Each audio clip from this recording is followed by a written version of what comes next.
형님, 요즘 세상에 대학 못 간 사람 처음 봐요. 명절 아침 늦게 일어나더니 뻔뻔한 얼굴로 나타난 동서가 전을 붙이고 있는 제 면전에 대고 뱉은 말이었어요. 명문대 졸업장 하나를 유일한 훈장 삼아 틈만 나면 고졸인 저를 무시하며 깔아뭉개던 동서. 제가 한마디 하려던 찰나 옆에서 묵묵히 전을 뒤집던 시어머니가 벼락같이 일어나셨습니다. 이년아, 그 잘난 대학 나와서 갯불 돈 한 푼도 없으면서 어디서 유세야?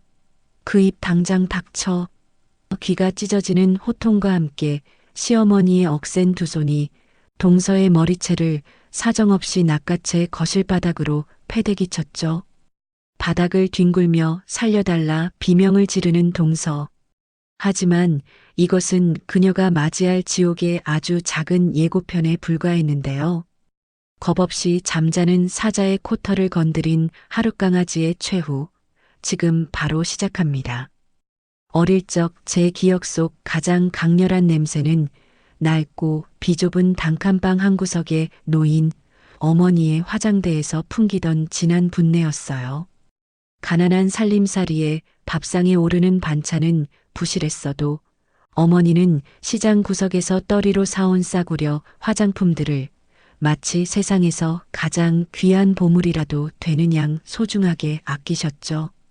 저는 초등학생 티를 겨우 벗어난 중학생 시절부터 책가방을 팽개치고 어머니가 외출하신 틈을 타 그 알록달록한 립스틱과 가루가 날리는 섀도우를 몰래 꺼내 제 얼굴을 도화지 삼아 밤낮 없이 색을 칠하고 지우기를 반복했답니다.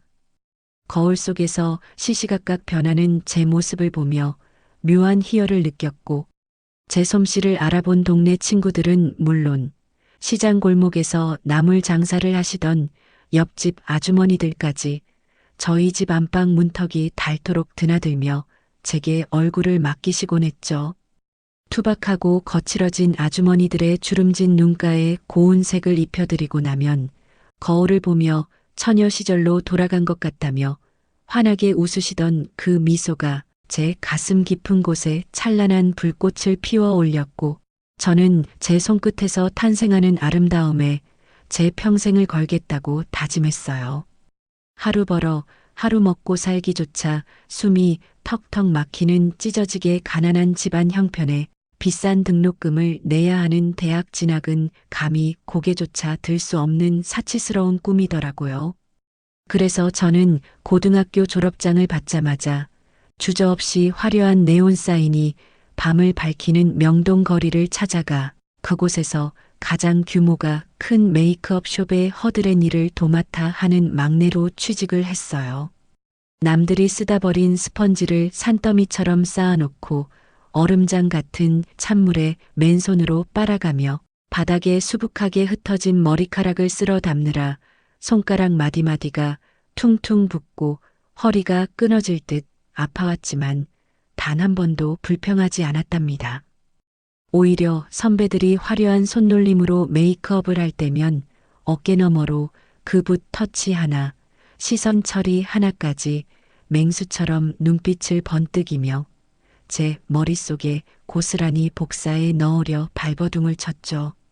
퇴근 후에도 불이 꺼진 캄캄한 숍에 홀로 남아 제 팔뚝과 허벅지에 수천 번 수만 번 선을 긋고 색을 섞어가며 연습을 거듭한 결과 어느새 제 손길 한 번이면 평범하고 생기 없던 얼굴도 화려한 카메라 조명 아래서 가장 눈부시게 빛나는 별로 다시 태어나는 기적을 만들어내기 시작했어요. 학벌도 없고 배경도 없는 고졸 꼬맹이의 도끼 어린 손기술이 입소문을 타고 무섭게 번져나가며 당대 내로라 하는 콧대 높은 유명 연예인들조차 제게 메이크업을 받으려고 새벽잠을 설치며 숍문 밖에서 줄을 서는 진풍경이 벌어졌고 사람들은 저를 향해 경이로운 눈빛을 보내고 신의 손이라 부르며 열광했답니다. 하지만 다른 사람의 얼굴을 꾸며주는 일에 만족하며 안주하기에는 제 가슴 속에서 끓어오르는 열정이 너무나도 뜨거웠고 매일 숍을 찾는 손님들의 지친 피부가 제 눈에 밟히기 시작하더라고요. 독한 화학 성분이 가득한 화장품을 겹겹이 바르느라 피부가 붉게 달아오르고 뾰루지가 잔뜩 올라와 눈물 짓던 손님들의 한숨을 가볍게 넘길 수 없어 매일 밤 코피를 쏟아가며 두꺼운 피부 과학 원서와 복잡한 화장품 성분표를 독학으로 파고들었어요. 외국어로 빽빽하게 적힌 논문들을 사전을 뒤져가며 한 글자씩 해석하고 주말이면 약재 시장과 천연 원료상을 이잡듯이 뒤지고 다니며 피부를 진정시킬 순한 성분들만 고집스럽게 배합해 밤을 새워가며 저만의 민감성 피부용 팩을 개발해냈죠. 작은 냄비에 재료를 수십 번 끓이고 식혀가며 제 얼굴이 짓무르도록 테스트를 거듭한 끝에 마침내 완성한 그 팩을 단골 손님들에게 조심스레 나누어 주자 놀랍게도 단 며칠 만에 피부가 맑고 건강해졌다는 폭발적인 찬사가 쏟아지며 제게 팩을 팔아달라는 간곡한 요청이 산더미처럼 밀려들었어요. 그 뜨거운 반응에 확고한 뚝심을 얻은 저는 그동안 악착같이 모아둔 적금을 전부 깨어 제 이름을 당당하게 내건 화장품 브랜드를 정식으로 세상에 내놓았고 제 피땀 어린 진심과 독보적인 기술력이 담긴 제품들은 출시되자마자 날개 돋친 듯 팔려나가며 뷰티 업계의 판도를 완전히 뒤집어 버렸답니다. 오직 제품의 품질 하나만 믿고 승부를 던진 제 브랜드는 까다로운 국내 소비자는 물론이고 콧대 높은 해외 시장까지 단숨에 집어삼키며 K뷰티의 거대한 상징으로 우뚝 섰고 폭발적인 성장세를 이어가더니 얼마 전에는 세계적인 글로벌 뷰티 기업에서 제게 수천억 원이라는 천문학적인 인수 금액을 제시하며 회사를 넘기라는 파격적인 제안을 해왔어요.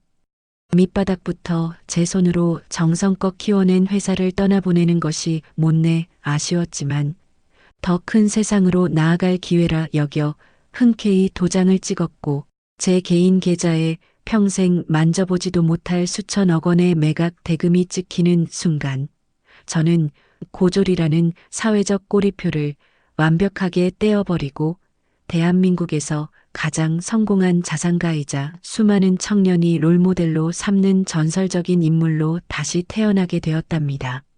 사실 제가 그토록 악착같이 성공에 매달렸던 가장 큰 이유는 평생을 가난 속에서 고생만 하신 제 친정어머니께 세상에서 가장 좋은 화장품을 발라드리고 남부럽지 않은 호강을 시켜드리고 싶었기 때문이었어요.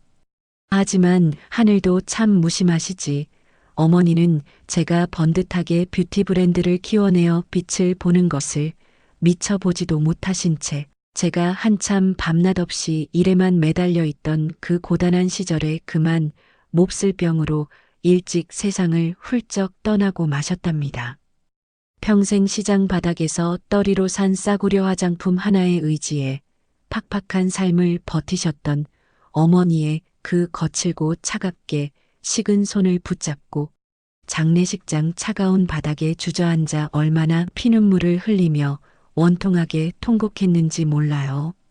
그렇게 가슴속에 시리도록 깊은 상실감과 평생 씻을 수 없는 불효의 한을 먹물처럼 품고 살아가던 제게 지금의 남편이 다가와 따뜻한 손을 내밀어 주었죠.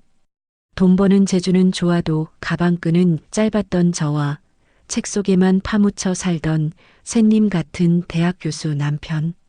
어울리지 않을 것 같은 우리가 만난 건 우연히 참석한 세미나 뒤풀이 자리였습니다. 화장품은커녕 비누칠도 대충 하던 남편은 제가 제 제품의 원리를 눈을 반짝이며 설명하는 그 다른 차원의 똑똑함에 홀딱 반해버렸다고 하더라고요. 그렇게 우리는 서로를 향한 깊은 신뢰를 바탕으로 평생을 약속하며 백년가약을 맺게 되었습니다. 하지만 달콤해야 할 신혼의 단꿈이 채 깨기도 전에 남편의 축 처진 어깨를 무겁게 짓누르고 있던 시댁의 끔찍한 실체가 제 눈앞에 거대한 괴물처럼 모습을 드러냈어요. 평생을 빚쟁이들의 험악한 빚 독촉에 시달리며 문소리만 나도 가슴을 졸이느라 허리 한번 제대로 펴지 못하고 살아오신 시부모님의 깊게 팬 주름과 그 짐을 홀로 떠안고 밤마다 소리 죽여 한숨을 내쉬는 남편의 초라한 뒷모습을 가만히 지켜보던 저는 단 한치의 망설임도 없이 다음날 아침 일찍 은행으로 달려갔답니다. 가방에서 통장을 꺼내어 직원의 책상 위에 탁 소리가 나게 올려놓고 시댁을 평생 올가매고 있던 10억이라는 거대한 빚을 단숨에 흔적도 없이 전부 갚아버리고 홀가분한 발걸음으로 집으로 돌아왔죠. 현관문을 열고 들어서자마자 소파에 앉아 머리를 감싸 쥐고 있던 남편의 곁으로 다가가 그 떨리는 손을 제 양손으로 힘주어 꽉 맞잡으며 환하게 눈을 맞추었어요. 당신 혼자 끙끙 앓으며 짊어질 짐 아니야. 이제 내가 당신 가족 지킬 거니까 아무 걱정하지 마. 제 단호하면서도 따뜻한 선언에 남편은 제 어깨에 얼굴을 묻고 참아왔던 눈물을 둑이 터진 것처럼 쏟아내며 어린아이처럼 소리내어 울었고 저는 남편의 등을 토닥이며 속으로 이 가정을 제가 완벽하게 책임지겠다고 굳게 다짐했습니다. 그날 이후로 저는 낡고 비가 새던 시댁집을 허물고 볕이 잘 드는 깨끗하고 널찍한 새 집을 지어드렸고 매달 남부럽지 않은 넉넉한 생활비를 꼬박꼬박 챙겨드리며 시부모님의 여유로운 노후까지 제 품 안에서 완벽하게 책임지는 집안의 절대적인 기둥이자 실질적인 경제권을 쥔 가장으로 확고하게 자리 잡게 되었답니다. 어머니는 저를 볼 때마다 제 손을 부여잡고 눈물을 훔치며 우리 집안을 살려낸 은인이라며 저를 며느리가 아닌 든든한 친딸 이상으로 아끼고 존중해 주셨어요. 돌아가신 친정 어머니를 향한 뼈저린 그리움이 사무치게 컸던 만큼 저 역시 시댁 식구들에게 더더욱 남다른 애착을 가지며 그들을 진짜 온전한 내 핏줄이자 내 가족처럼 가슴 깊이 품게 되었답니다. 무엇보다 제 가슴속에 가장 애틋하게 자리 잡은 사람은 남편과 무려 띠동갑이나 차이가 나는 눈에 넣어도 아프지 않을 막내 시동생인데 처음 시댁에 인사를 드리러 갔던 날 교복 셔츠 소매 끝이 너덜너덜하게 달아 해진 채로 어두컴컴한 방구석에 웅크려 앉아 문제집을 풀고 있던 중학생 도련님의 그 깡마른 뒷모습이 아직도 제 눈앞에 생생하게 아른거리곤 해요. 배고픔과 서름에 지쳐 보였던 그 가여운 뒷모습이 마치 가난 때문에 명동거리로 내몰려야만 했던 어린 시절의 제 모습을 거울로 들여다보는 것만 같아 가슴이 날카로운 칼에 베인 듯 시리도록 아팠거든요.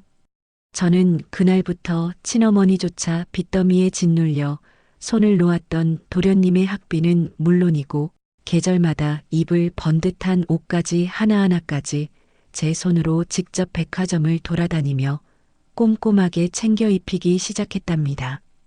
성장기라 자고 일어나면 훌쩍 자라있는 도련님을 데리고 최고급 한우집에 가서 고기를 배불리 먹이고 발에 꼭 맞는 비싼 운동화를 신겨주는 것은 기본이었고 누구보다 총명한 도련님이 더 큰 세상으로 나가 마음껏 날개를 펼치고 배울 수 있도록 수억 원이 훌쩍 넘는 막대한 유학 비용까지 단 한 푼도 아끼지 않고 전폭적으로 지원해 주었죠.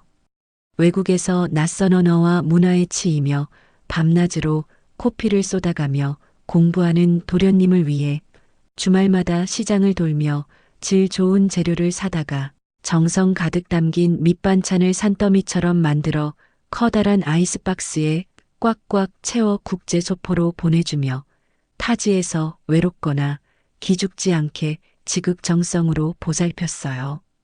그렇게 제 피와 땀으로 정성을 다해 뒷바라지한 덕분에 도련님 역시 저를 단순히 돈 많은 형수가 아니라 자신을 시궁창 같은 가난에서 건져내어 번듯하게 업어 키워준 두 번째 친어머니처럼 하늘같이 우러러보며 깍듯하게 모시더라고요.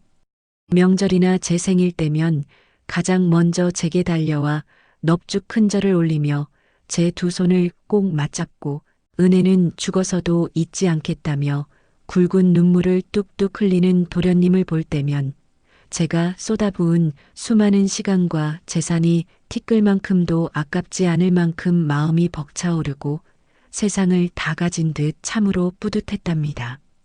그러던 어느 화창한 봄날 몰라보게 의젓해진 듬직한 청년으로 성장한 도련님이 제 앞에 찾아와서는 양보를 붉게 물들이며 평생을 함께할 좋은 짝을 만나 가정을 꾸리게 되었다며 수줍게 결혼 소식을 전해왔어요.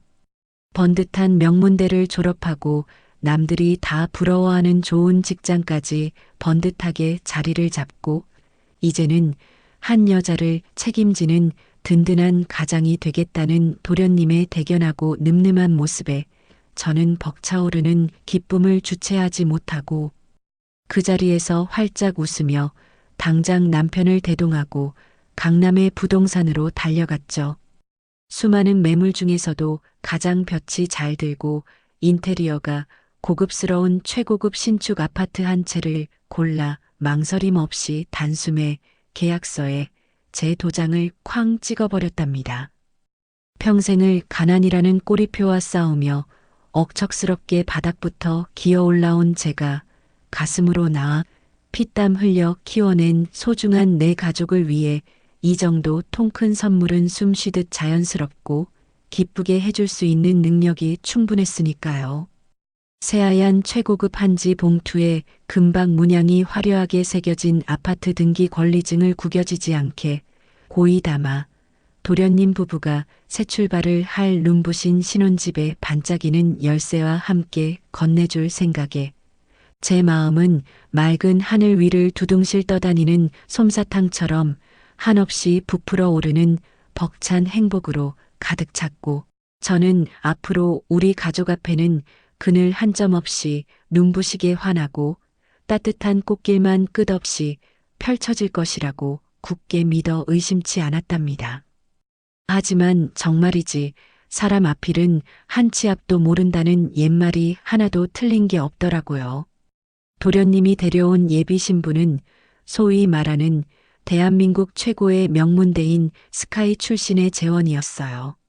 처음 인사를 나누기 위해 서울 도심의 야경이 한눈에 내려다 보이는 고급스러운 레스토랑에 마주 앉았을 때만 해도 저는 단정하게 빗어넘긴 머리에 옅은 화장을 하고 값비싼 실크 블라우스를 입은 그녀의 참한 겉모습만 보고 우리 도련님이 참으로 지혜롭고 바른 아가씨를 데려왔구나 싶어 안도의 한숨을 내쉬며 흐뭇하게 바라보았거든요.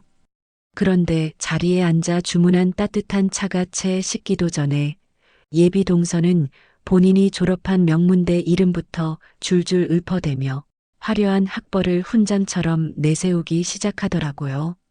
저는 그저 젊은 친구가 자기 학업에 대한 자부심이 대단하구나 싶어 가볍게 미소를 지으며 고개를 끄덕여 주었는데 그녀의 매서운 시선이 테이블 위에 올려둔 제 가방으로 스멀스멀 옮겨가더니 이내 입꼬리를 비스듬하게 끌어올리며 묘한 미소를 짓더군요. 그녀는 가느다란 손가락으로 제 가방의 부드러운 가죽 표면을 쓱 훑어보고는 턱을 치켜들며 아주 오만하고 날선 목소리로 말했어요. 어머 형님 가방 참 예쁘네요. 디자인이 아주 클래식한 게 딱 제 취향이긴 한데 요즘은 가품도 진품 못지않게 참 정교하고 감쪽같이 잘 나오나 봐요.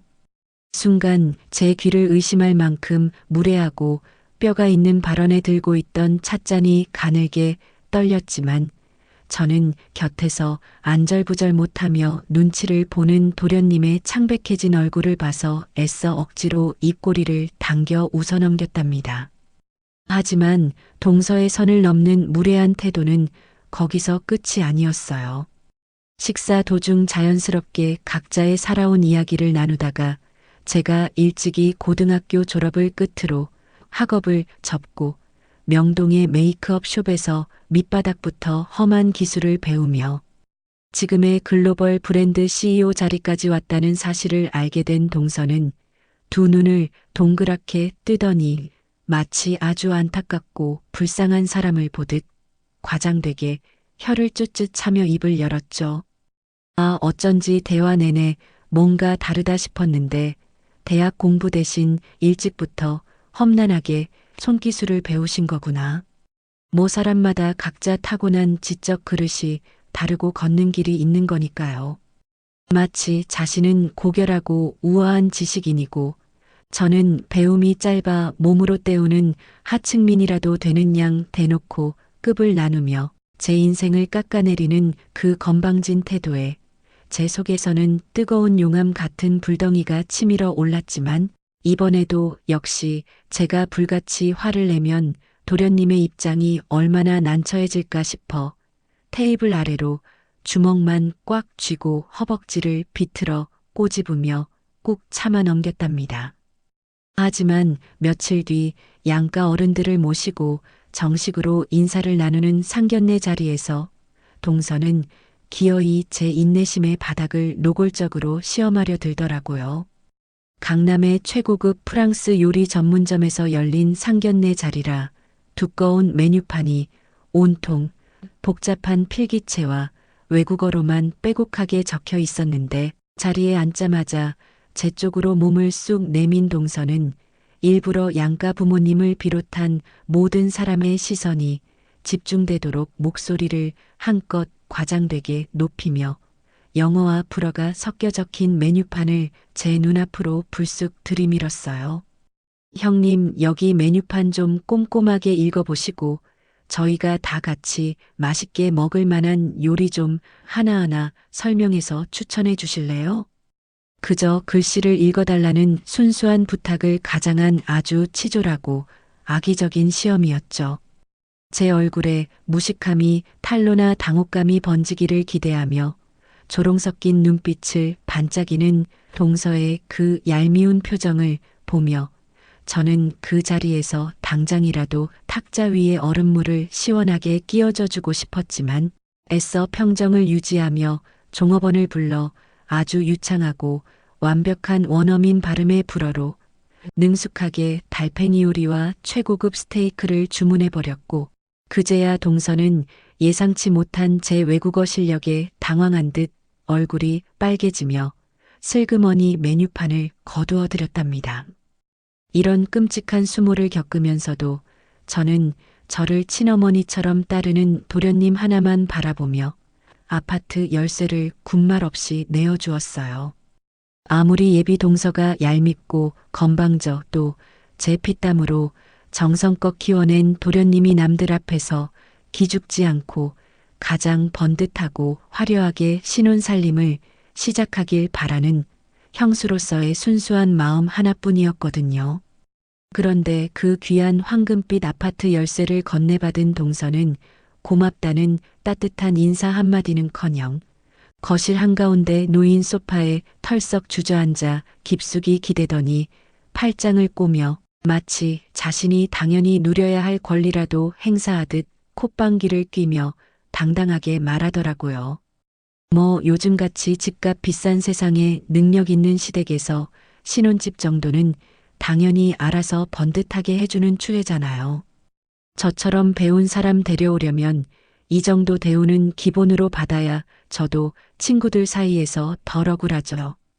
그 은혜도 모르는 뻔뻔한 태도에 머리끝까지 화가 치밀어 올라 당장이라도 그 손에서 열쇠를 무자비하게 빼앗아 버리고 당장 나가라고 소리치고 싶었지만 제 옆에서 제발 한 번만 눈 감아 달라는 듯 애처로운 강아지 같은 눈빛을 보내는 도련님의 창백한 얼굴을 보자 차마 입 밖으로 모진 소리가 나오지 않아 입술에서 피가 날 정도로 꽉 깨물고 등을 돌려야만 했답니다. 결혼식이 무사히 끝나고 본격적으로 한 가족이라는 울타리로 묶인 이후로도 동서의 그 오만방자한 선민의식은 하늘을 찌를 듯이 기고만장해져만 갔어요. 주말에 가족들이 거실에 다 같이 모여 앉아 달콤한 과일을 깎아 먹으며 화기애애하게 담소를 나누는 자리에서조차 동서는 꼭 저를 향해 곁눈질을 힐끔거리며 일부러 제가 알아듣기 힘들 만한 복잡한 경제 용어나 사회 철학 단어들을 잔뜩 섞었으며 혼자 잘난 척을 늘어놓기 일쑤였거든요. 제가 대화에 끼어들 작은 틈조차 주지 않고 자기 혼자 북치고 장구치며 침을 튀겨가며 떠들어대다가 제가 그저 말없이 미소만 지으며 조용히 듣고만 있으면 보란듯이 턱을 괴고는 얄밉게 눈웃음을 치며 날카롭게 쏘아붙였죠. 아휴, 역시 대학에서 전문적으로 배운 사람들은 일상적인 대화 주제의 깊이부터가 확연히 다르다니까요. 형님은 저희가 나누는 이런 학술적인 대화가 너무 어렵고 따분해서 지루하시죠? 그렇게 저를 철저하게 무식한 고졸 취급하며 대화의 중심에서 매정하게 소외시키고 자기들끼리 낄낄대던 어느 날이었어요. 여느 때처럼 동서가 입에 제대로 붙지도 않은 어려운 영단어와 논문 전문 용어들을 억지로 끌어다 붙이며 유세를 떨고 있을 때 옆에서 조용히 찻잔을 내려놓으며 이야기를 유심히 듣고 있던 제 남편이 갑자기 안경을 치켜올리며 매서운 눈빛으로 동서를 쳐다보더니 차갑게 얼어붙은 목소리로 중간에 말을 아주 매몰차게 딱 끊어버렸답니다. 재수 씨, 방금 문장에서 쓴 그 단어들 용어 선택이 완전히 틀렸어. 경제학의 가장 기본 개념조차 제대로 파악하지 못하고 어디서 얄팍하게 주어들은 말로 아는 척을 하며 포장하는 모양인데 그렇게 얕은 지식으로 가족들 앞에서 교만하게 굴지 말고 당장 대학 1학년 교재부터 펴서 기본 개념이나 다스 똑바로 공부하고 와. 내 수업 듣는 학생이 그런 식으로 발표했으면 당장 그 자리에서 가차없이 낙제야. 명문대에서 학생들을 가르쳐온 깐깐한 교수인 남편의 그토록 날카롭고 논리적인 지적에 동서는 마치 한겨울에 차가운 얼음물을 뒤집어 쓴 사람처럼 얼굴이 하얗게 질려서는 입술만 바들바들 떨며 쥐구멍이라도 숨은 듯 아무 말도 하지 못했고 저는 남편의 그 듬직하고 속 시원한 방어의 속으로 쾌재를 부르며 처음으로 아주 통쾌하게 미소를 지었답니다. 하지만 남편에게 그렇게 혹독한 망신을 당하고도 동서의 그 뼛속까지 비뚤어진 열등감과 헛된 허영심은 도무지 꺾일 기미가 보이지 않더라고요. 몇 달 후 다가온 명절에 제가 시어머니와 서방님께 각각 마음껏 용돈으로 쓰시라며 500만 원이라는 빳빳한 수표를 봉투에 담아 안겨드린 적이 있었어요. 시어머니는 제 손을 꼭 잡고 고맙다며 눈물을 글썽이셨고 서방님 역시 연신 허리를 굽혀 고개를 숙이며 형수님 은혜에 평생 감사하며 살겠다고 인사를 했죠.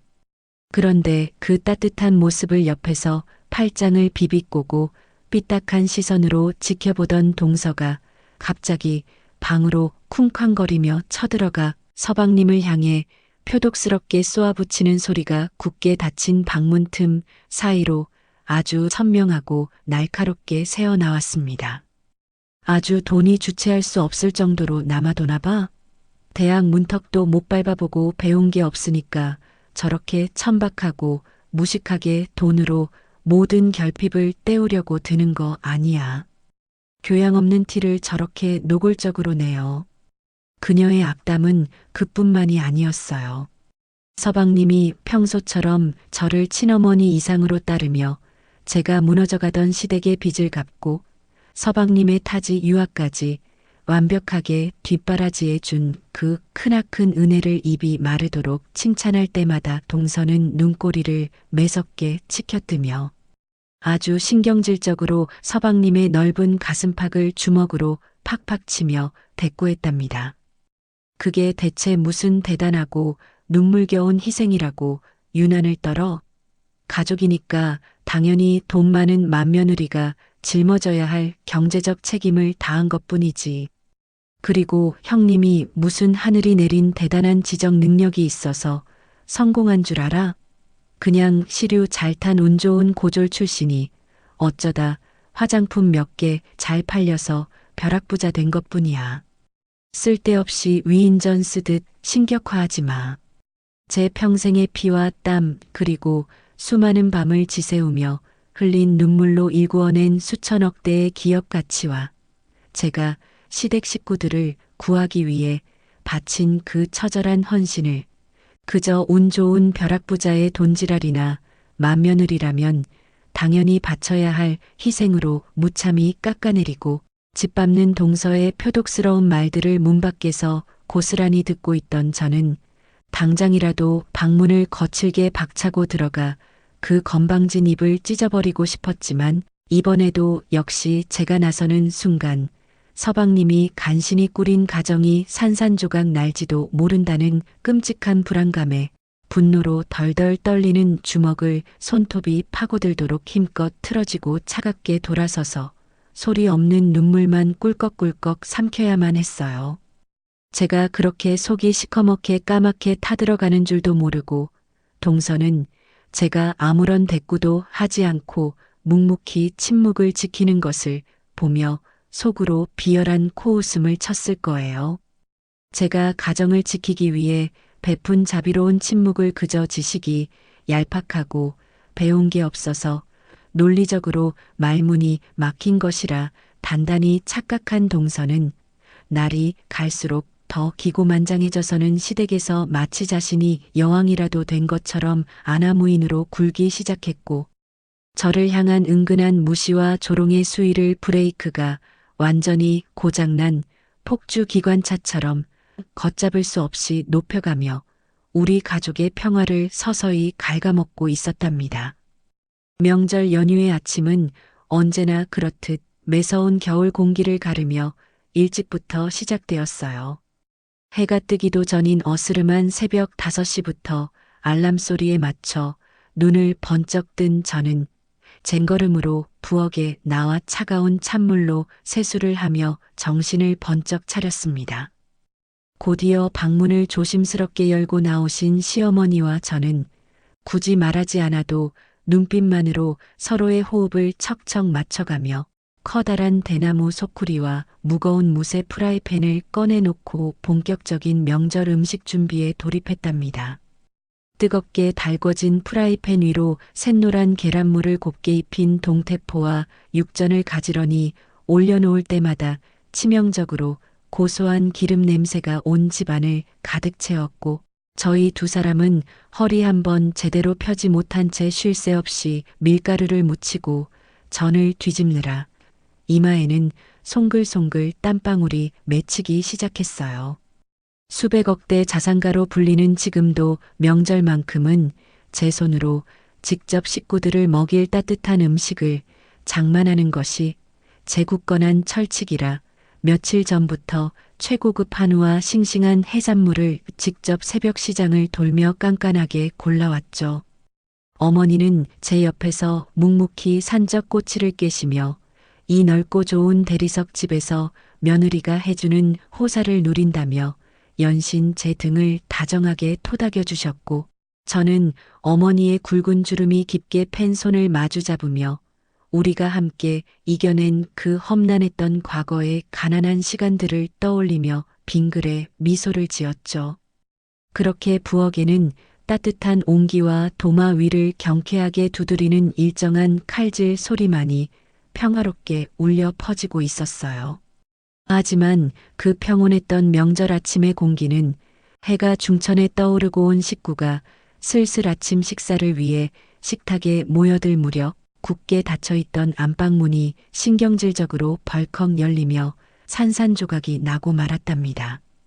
오전 10시가 훌쩍 넘은 시각에야 번쩍거리는 화려한 실크 파자마 차림으로 부스스하게 걸어 나온 동서는 눈도 제대로 뜨지 못한 채 거실로 비틀거리며 걸어 나오더니 부엌에서 진동하는 고소한 음식 냄새를 맡자마자 아주 노골적으로 미간을 잔뜩 찌푸리더라고요.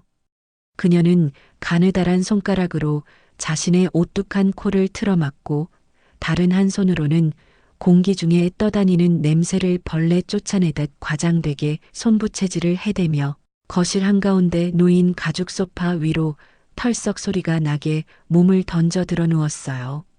마치 지독한 하수구 악취라도 맡은 사람처럼 헛구역질을 하는 신용까지 해가며 푹신한 쿠션을 끌어안고 뒹구는 그 기막힌 자태를 보는데 저는 속에서 펄펄 끓어오르는 어처구니 없음을 애써 억누르고 친절한 맏며느리의 여유로운 미소를 띠며 나긋나긋한 목소리로 말을 건넸죠.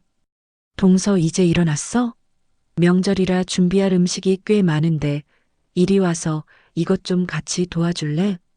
제 부드러운 권유에 소파에 엎드려 있던 동서는 몸을 비스듬히 일으키더니 거만하게 턱을 괴고는 부엌에서 기름을 뒤집어 쓴 채 알치마를 두르고 있는 제 머리끝부터 발끝까지 아주 불쾌하고 끈적한 시선으로 훑어내렸어요.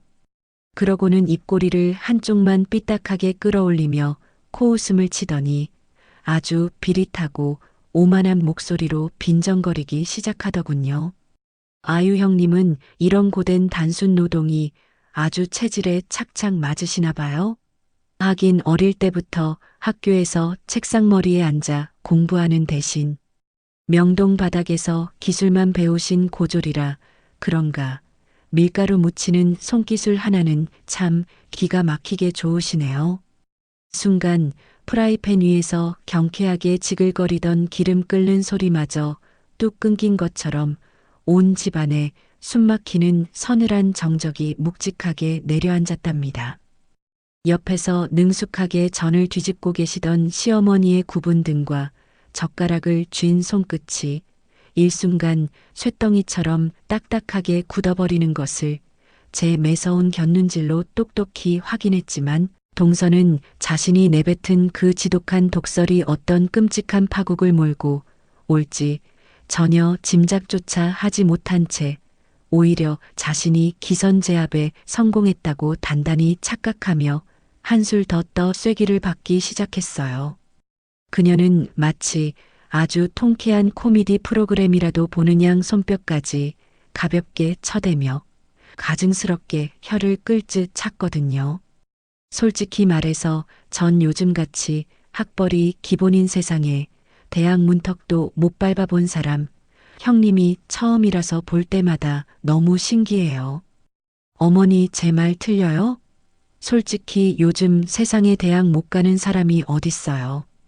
다들 스카이 명문대는 못 가도 이름 없는 지방대라도 꾸역꾸역 들어가는 마당에 대학을 안 갔다는 건 지독하게 가난해서가 아니라 지능에 심각한 문제가 있거나 고등교육에 대한 기본 의지가 아예 없다는 거잖아요. 이건 순전히 지능 문제 아니에요? 동서는 거침없이 독을 품은 혓바닥을 뱀처럼 날름거리며 옆에 계신 시어머니의 눈치조차 단 한 번 살피지 않고 오직 저를 깔아뭉개고 짓밟아 자신의 위치를 증명하려는 그 알량한 선민의식에 흠뻑 취해 무서운 폭주를 이어갔답니다. 그녀는 우아하게 다리를 꼬고 앉아 네일아트 손톱 끝을 만지작거리며 비수를 꽂듯 날카롭고 잔인한 말들을 방어 무기 하나 없는 제 가슴을 향해 사정없어 쏟아냈죠. 형님은 살면서 그 두꺼운 교양서적이나 심도 있는 철학책 한 권이라도 제대로 끝까지 읽어본 적은 있으세요? 운 좋게 손재주 하나로 벼락부자가 돼서 떼돈은 벌었을지 몰라도 사람의 머릿속에 들어찬 교양과 지식의 깊이는 아무리 형님이 가진 수천억 원의 돈을 싸들고 가도 절대 못 사는 고귀한 거잖아요. 제 말이 맞죠? 그 오만방자하고 천박한 조롱이 넓은 거실을 쩌렁쩌렁 울리자 안방 화장실에서 세수를 하던 서방님이 물기를 수건으로 미처 닦지도 못한 채 사색이 된 흙빛 얼굴로 헐레벌떡 뛰쳐나왔어요. 공포에 질린 얼굴로 단숨에 거실을 가로질러 달려온 서방님은 동서의 가녀린 팔뚝을 거칠게 움켜쥐고 당장 그 더러운 입 다물라며 목에 핏대를 세우고 소리를 빽질렀지만 평생을 명문대라는 얇은 유리성 안에 갇혀 자신이 세상에서 가장 고귀하고 우월하다고 맹신하며 살아온 동서의 삐뚤어진 눈에는 서방님의 그 필사적인 만류조차 우스운 발악으로밖에 보이지 않는 모양이더라고요. 오히려 동서는 자신을 말리는 서방님의 손을 아주 매몰차게 팍 뿌리치며 눈에 핏발이 선 도끼를 가득 품고 더 큰 목소리로 악을 쓰며 천장을 향해 소리쳤어요. 이거나 내가 무슨 틀린 말을 했다고 난리야? 형님 펜대 굴릴 머리 안 돼서 일찍부터 남의 얼굴이나 만져주던 무식한 고졸 맞잖아. 사실을 사실대로 명확하게 말한 게 무슨 큰 죄라도 돼? 당신도 똑바로 생각해. 명문대 나와서 남들이 부러워하는 번듯한 직장까지 다니는 최고급 엘리트가 배운 것도 하나 없는 고졸 형수 밑에서 집 한 채 덜컥 얻어먹었다고 자존심도 없이 매일 벌벌 기면서 굽신대는 거. 그거 당신 자존심에 스크래치 안 나고 안 창피해? 난 당신이 저 텅 빈 무식한 여자한테 형수님 형수님 하면서 비굴하게 비위 맞추는 꼴을 볼 때마다 구역질이 나서 미칠 것 같단 말이야. 그 순간 저는 거친 숨을 한번 깊게 들이마시고 제 손에 단단히 쥐고 있던 기름 묻은 나무 뒤집개를 도마 위에 탁 내려놓았답니다.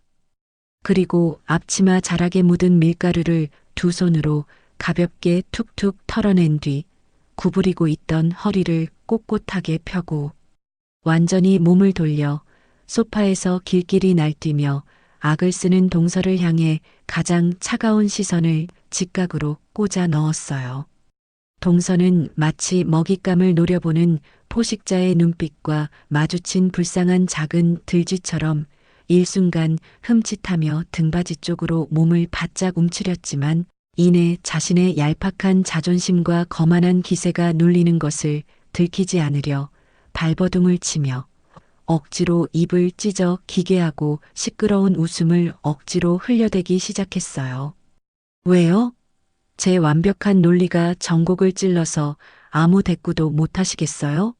아, 고졸이라 머리에 든 지식이 없어서 저랑 논리적으로 말싸움할 수준 높은 어휘력이 부족하신가 봐요? 그렇게 동서가 저를 향해 마지막 치명적인 조롱을 던지며 의기양양하게 턱을 치켜들고 승리감에 도취하여 미소를 짓던 바로 그 폭풍 전야의 찰나였어요. 여태껏 제 곁에 쪼그려 앉아 뜨거운 전을 묵묵히 뒤집으며 단 한마디의 간섭도 호통도 치지 않으시던 시어머니께서 갑자기 손에 쥐고 계시던 젓가락을 스테인리스 싱크대에 귀가 찢어질 듯 쨍소리가 나게 내동댕이 치시더니 무서운 기세로 자리에서 용수철처럼 벌떡 몸을 일으키셨답니다. 평소에는 제 두 손을 따뜻하게 감싸 쥐고 세상에서 가장 인자한 부처님 같은 미소를 지어주시던 어머니의 자애로운 얼굴은 지금껏 제가 10수년을 모시며 단 한 번도 본 적 없는 무시무시한 분노와 피 끓는 살기로 시뻘겋게 달아올라 있었고 꽉 다문 얇은 입술은 파르 경련을 일으키며 떨리고 있었죠. 그러고는 이른이 훌쩍 넘으신 노인의 굽은 몸이라고는 도저히 믿기지 않을 만큼 번개 같은 속도로 단숨에 거실 한가운데를 가로지르신 어머니는 소파에 기대어 오만하게 서 있던 동서의 그 곱게 빗어넘긴 긴 머리채를 향해 거칠고 투박한 두 손을 망설임 없이 뻗으셨습니다. 평생을 축축한 식당 주방과 험한 살림살이로 단련되어 굳은 살이 훈장처럼 박이고 굵은 마디가 툭툭 붉어진 어머니의 억센 두 손이 동서의 머리칼을 마치 굵고 단단한 동아줄을 틀어쥐듯 사정없이 움켜쥐는 순간 거실의 공기는 금방이라도 터질 듯한 숨 막히는 긴장감으로 휩싸였답니다. 어머니는 단 한치의 자비나 망설임도 없이 꽉 쥐고 있던 머리채를 거실 바닥을 향해 무자비하게 콱 끌어내리셨고 자기 잘난 맛에 흠뻑 취해 교만하게 턱을 치켜들고 있던 동서는 예기치 못한 엄청난 완력의 속수무책으로 휘청거리며 비명을 질렀어요. 아, 어머니 갑자기 도대체 왜 이러세요? 제발 제 머리 좀 놔주세요. 동서가 고통에 겨워 두 눈을 하얗게 뒤집고 바닥을 이리저리 뒹굴며 꼴사납게 발버둥을 쳤지만 어머니는 오히려 양발을 바닥에 바위처럼 단단히 고정하신 채 절대 그 억센 소나기에 힘을 한치도 풀지 않으셨죠. 값비싼 화려한 실크 파자마가 거실 바닥에 질질 끌리며 구겨지고 동서가 가느다란 두 손으로 어머니의 굵은 손목을 핥히고 꼬집으며 어떻게든 머리채를 빼내려 안간힘을 썼지만 제 아무리 젊고 도끼 어린 여자의 바라기라 한들 무너져가는 가문을 일으켜 세운 은인을 눈앞에서 모욕당한 늙은 어미의 끓어오르는 분노를 이겨낼 재간은 털끝만큼도 없어 보였죠. 어머니는 핥히어진 팔목에서 붉은 피가 배어 나오는 것조차 아랑곳하지 않으시고 오히려 눈을 부릅뜨고 바닥에 엎드린 동서의 머리통을 사정없이 위아래로 쥐고 흔드시며 그동안 가슴 밑바닥에 꾹꾹 눌러 담아두셨던 화라산 같은 분노를 쩌렁쩌렁한 호통으로 터뜨리셨답니다. 이 천하의 배은망덕하고 미련한 년아, 네가 감히 누굴 가르치려 들고 감히 누구 앞에서 지능 운운하며 함부로 썩은 주둥이를 놀려대 네가 그토록 무시하고 짓밟으며 조롱해 대는 그 고졸 형님 아니었으면 네 남편은 그 잘난 대학 문턱은커녕 평생 빚쟁이들한테 쫓겨다녔을 불쌍한 목숨이야. 어머니의 피 끓는 사자 후에 놀란 동서가 고통으로 일그러진 얼굴을 한 채 숨을 헐떡거리며 아무런 대꾸조차 하지 못하고 바닥에 엎드려 있자 어머니는 더욱 격분하셔서 바닥에 주저앉은 동서의 등짝을 매섭게 내리치시며 우리 집안의 처절했던 과거와 제가 바쳤던 피눈물 나는 희생의 진실을 남김없이 낱낱이 파헤쳐 쏟아내기 시작하셨어요. 네 남편이 외국 나가서 남부럽지 않게 떵떵거리며 공부한 그 비싼 유학비며 하루 세끼 먹은 밥값이며 네가 지금 여왕이라도 되냥 엉덩이 깔고 앉아 온갖 유세를 떨어대는 그 강남의 비싼 아파트까지 전부 다 우리 지안이가 어린 나이부터 손마디가 다 짓무르도록 험한 일 해가며 피눈물 흘려번 돈으로 걷어먹이고 입혀준 거야. 이 짐승만도 못한 뻔뻔한 년아. 그 섯을 펄언 일갈에 거실 한 구석에 우두커니 서 있던 서방님은 차마 제 얼굴을 똑바로 마주보지도 못한 채 두 손으로 자신의 창백한 얼굴을 감싸쥐고 그 자리에 무너지듯 털썩 주저앉아 버렸어요. 자신이 세상에서 가장 훌륭하고 똑똑하다 믿어 의심치 않으며 사랑해서 곁에 둔 여자가 평생을 친어머니처럼 제 살을 깎아가며 자신을 걷어 키워준 은인 같은 형수님을 그토록 처참하고 잔인하게 모욕했다는 끔찍한 죄책감과 참담한 현실에 서방님은 온몸을 사시나무 떨듯 부들부들 떨며 그저 바닥에 이마를 찍고 뜨거운 눈물만 하염없이 쏟아낼 뿐 감히 광분한 어머니를 말리거나 바닥에 뒹구는 아내를 감싸줄 엄두조차 내지 못하고 철저하게 무너져 내리고 있었죠. 그런 아들의 처참한 몰골을 곁눈질로 확인하신 어머니는 가슴을 퍽퍽 치시며 더더욱 매서운 독서를 바닥에 엎드린 동서의 정수리에 가차없이 쏟아부으셨답니다. 어디서 되먹지 못한 명문대 졸업장 하나 덜렁 들고 들어와서 남의 집안 귀한 기둥을 흔들어대 학벌, 그 잘난 종이 쪼가리가 네 입에 밥 한 술이라도 떠먹여준다더냐? 개뿔 돈 한 푼도 없는 게 유세는. 닥쳐라. 너같이 머리에 똥만 가득 차서 주둥이로 남 깎아내리는 것에만 혈안이 된 년이 감히 함부로 쳐다볼 수도 없는 천금 같은 내 귀한 딸이란 말이다. 어머니는 그 거친 호통으로도 도무지 분이 풀리지 않으셨는지 바닥에 엎드린 동서의 머리채를 다시 한번 억세게 틀어쥐고 그대로 현관 쪽을 향해 질질 끌고 가셨어요. 그러고는 한 구석에 고이 모셔져 있던 동서의 그 수백만 원짜리 최고급 명품 가방을 거칠게 낚아채어 현관문 밖에 차가운 복도 가닥을 향해 냅자 내동댕이 치셨죠. 가방의 화려한 금속 장식이 바닥에 둔탁하게 부딪혀 요란한 파열음을 내고 그 안에 들어있던 비싼 수입 화장품과 향수병들이 와장창 깨지며 복도 여기저기로 참혹하게 나뒹굴어 독한 향수 냄새가 진동을 했지만 어머니는 눈 하나 까딱하지 않으시고 현관문을 활짝 열어젖힌 채 매서운 손가락으로 문 밖을 가리키시며 서리빨 같은 최후의 통첩을 날리셨죠. 내 귀하고 착한 아들 인생 송두리째 망치려고 굴러들어온 이 몹쓸려나. 대학 물먹은 년이 인간으로서 갖춰야 할 최소한의 염치와 은혜도 모르고 주둥이만 살아서 나불대다니 당장 내 집에서 나가고 다시는 우리 집 문턱 넘을 생각 꿈도 꾸지 마라. 어머니의 무자비한 손길에 헝클어진 머리카락이 한 움큼이나 뭉텅이로 빠지고 비싼 실크 파자마가 여기저기 찢겨나간 처참한 몰골을 하고서도 동서의 그 지독한 오만함과 뼛속 깊이 박힌 선민의식은 결코 호락호락하게 꺾이지 않는 모양이더라고요.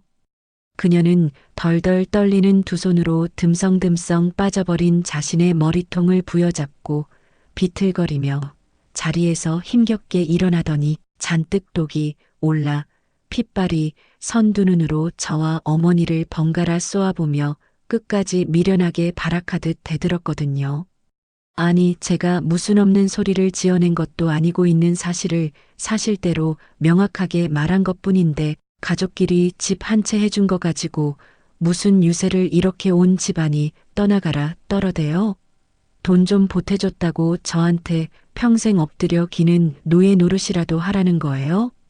자신이 누리고 있는 모든 혜택과 눈부신 풍요로움이 오직 제 피와 땀으로 치열하게 만들어진 것임을 방금 두 귀로 똑똑히 전해 듣고도 그것을 그저 가족이라는 허울 좋은 이름 아래 정당한 권리쯤으로 치부하며 끝까지 자신의 오만방자한 잘못을 손톱만큼도 인정하지 않고 꼿꼿하게 고개를 쳐드는 동서의 그 역겨운 밑바닥을 온전히 마주한 순간이었어요.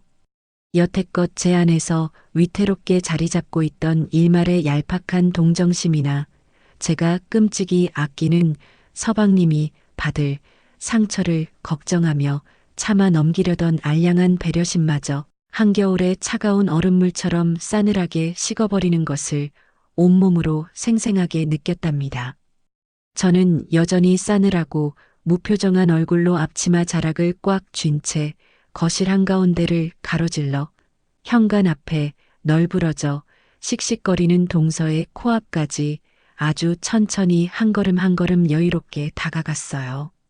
제 묵직한 발소리가 가까워질수록 방금 전까지 악을 쓰던 동서의 가녀린 어깨가 미세하게 움츠러들며 뒷걸음질 치는 것이 보였지만 저는 멈추지 않고 그녀의 턱 밑까지 다가가 거대한 그림자처럼 우뚝 섰죠.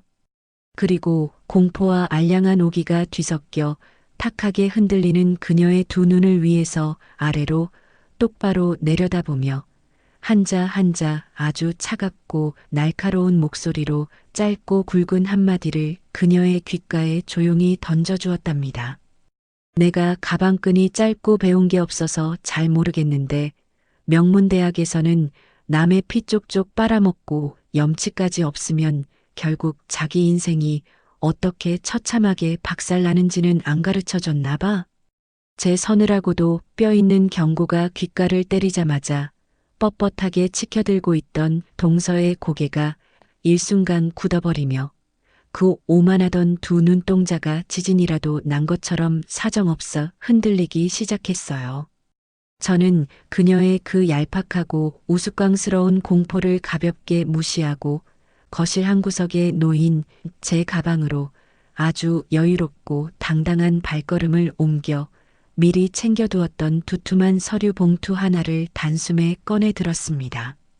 사실 저는 몇 달 전부터 묘하게 거슬리던 동서의 불순한 태도를 유심히 지켜보며 혹시 모를 상황에 대비해 제 전담 변호사에게 지시하여 아파트 명의 이전 서류와 증여 취소 고지서를 법적으로 완벽하게 작성해 두었던 참이었답니다. 저는 가방에서 꺼낸 그 빳빳한 서류 뭉치를 단단히 움켜쥐고 다시 동서의 코앞으로 성큼성큼 다가가 그녀의 가슴팍을 향해 그 서류들을 아주 가차없이 툭 던졌어요. 허공을 가르고 날아간 서류들이 바닥에 어지럽게 흩뿌려지자 동서는 파르르 떨리는 두 손으로 그 종이 뭉치들을 주워들고는 거기에 적힌 선명하고 무서운 법적 문구들을 확인하며 얼굴이 순식간에 백지장처럼 하얗게 질려버렸죠. 저는 그런 그녀의 헝클어진 정수리를 서늘하게 내려다보며 제 가슴속 깊은 곳에서부터 끌어올린 가장 차갑고 단호한 목소리로 비수를 꽂듯 내리꽂았어요. 동서가 여태껏 입에 달고 살며 그토록 무시하던 그 수준 심각하게 떨어지는 고졸이 바로 나라서 말이야. 내가 머리에 든 게 없고 배운 게 없어서 그런지 나는 인간으로서 갖춰야 할 최소한의 은혜조차 모르는 짐승만도 못한 사람한테 내 피 같은 돈 단 한 푼이라도 쓰는 거 아주 끔찍하게 질색이거든. 제날 선 독설의 동서는 파란 핏대가 선 입술을 달달 떨며 아무런 대꾸조차 하지 못한 채 바닥에 주저앉아 저를 올려다보았고 저는 꼿꼿한 자세로 팔짱을 낀 채 그녀의 숨통을 완전히 끊어놓을 결정적인 선고를 자비 없이 내렸답니다. 네가 지금 여왕이라도 되냥 교만하게 깔고 앉아 온갖 유세를 떨던 그 강남 신축 아파트. 오늘부로 내 전담 법무팀 동원해서 즉시 매각 처리할 거니까 내일 아침 해가 뜨기 전에 당장 네 짐 전부 다 싸들고 내 집에서 영원히 나가. 제가 내뱉은 매각과 퇴거라는 날카로운 선언이 거실을 서늘하게 가르자 그제야 자신이 얼마나 돌이킬 수 없는 끔찍한 강을 건넜는지 뼈저리게 깨달은 동서는 엉금엉금 바닥을 기어와 제 바짓가랑이를 부여잡고 처절하게 매달리기 시작했어요. 그녀는 조금 전까지 저를 향해 도끼를 내뿜던 표독스러운 기세는 온데간데 없이 치워버리고 굵은 눈물을 뚝뚝 흘리며 아주 가증스럽고 애처로운 목소리로 제게 구걸을 하더군요. 형님, 제가 진짜 잠깐 미쳤었나 봐요. 아무리 제가 잘못을 했어도 우리가 다 같은 식구인데 가족끼리 어떻게 이렇게 하루아침에 매정하게 사람을 길바닥으로 내쫓으실 수가 있어요. 제발 한 번만 눈 감고 용서해 주세요. 눈물 콧물 범벅이 되어 비굴하게 가족 타령을 늘어놓는 그녀의 얼굴을 보자 제 속에서는 헛구역질이 쏠릴 만큼 깊은 혐오감이 치밀어 올랐고 저는 제 바지를 꽉 잡고 있는 그녀의 손을 발끝으로 거칠게 뿌리치며 아주 경멸스러운 눈빛으로 맞받아쳤죠. 가족? 네가 그 잘난 명문대 졸업장 하나 맹신하고 나를 배운 거 없는 무식한 고졸이라고 벌레 보듯 짓밟을 때 우리가 언제 단 한 번이라도 가족이었던 적이 있었니? 저는 발버둥 치는 동서를 철저하게 투명 인간 취급하며 고개를 돌려 거실 바닥에 엎드려 소리 죽여 오열하고 있는 서방님을 향해 묵직한 시선을 던졌어요. 평생을 제 피와 땀으로 정성껏 빚어낸 제 분신과도 같은 서방님이 저 얄팍하고 천박한 여자 때문에 겪어야 할 이 처참한 수모에 제 가슴이 찢어질 듯 아팠지만 저는 서방님의 나약함을 단호하게 끊어내야만 우리 가족을 온전히 지킬 수 있다는 것을 누구보다 잘 알고 있었기에 입술을 꽉 깨물고 아주 이성적인 목소리로 서방님을 향해 단호한 쐐기를 박았답니다. 서방님, 아무래도 저 여자는 절대 안 되겠네요. 우리 집안 귀한 식구로 품기에는 인간의 그릇 자체가 너무 천박하고 악독해서 맏며느리인 제가 도저히 눈뜨고 못 봐주겠어요.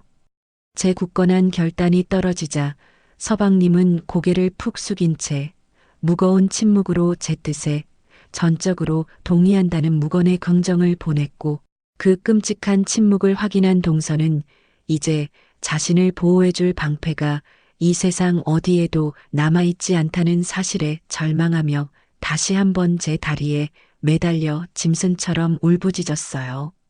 그녀는 헝클어진 머리를 바닥에 찌으며 제발 아파트만은 뺏지 말아달라고 제 발등에 엎드려 눈물을 뚝뚝 흘려댔지만, 저는 그 처절한 몸부림조차 아주 가소롭다는 듯 입꼬리를 비스듬히 올려 시원하게 비웃어 주었죠. 뭐 하늘이 내린 지능을 가지고 명문대까지 아주 우수하게 졸업하신 학벌 좋고 똑똑한 동서니까 이깟집 한 채 없어져도 알아서 아주 훌륭하게 잘 살겠지. 저는 서늘한 조소를 날린 뒤 핸드폰을 꺼냈습니다.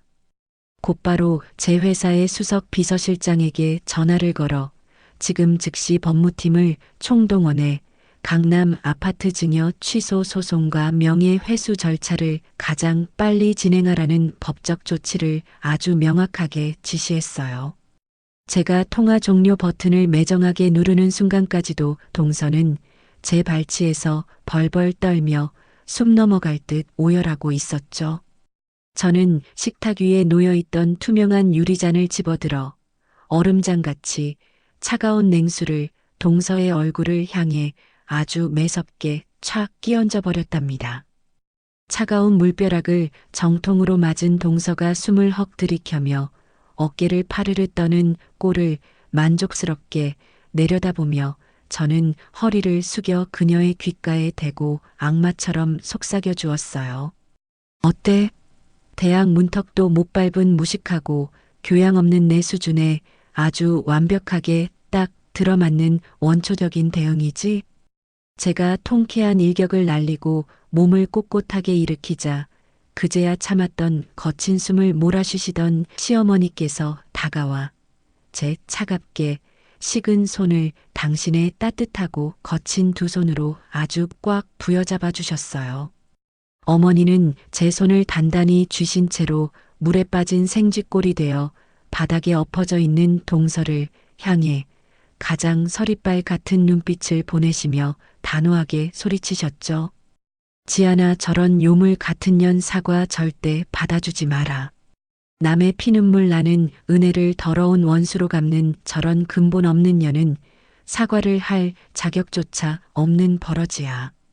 어머니의 끓어오르는 호통에 이어 줄곧 바닥만 쳐다보던 서방님조차 두 주먹을 하얗게 질리도록 꽉 쥐고 비틀거리며 자리에서 일어서더니 동서를 향해 다가가 아주 싸늘하고 경멸에 찬 얼굴로 마지막 통보를 차갑게 내리꽂았답니다.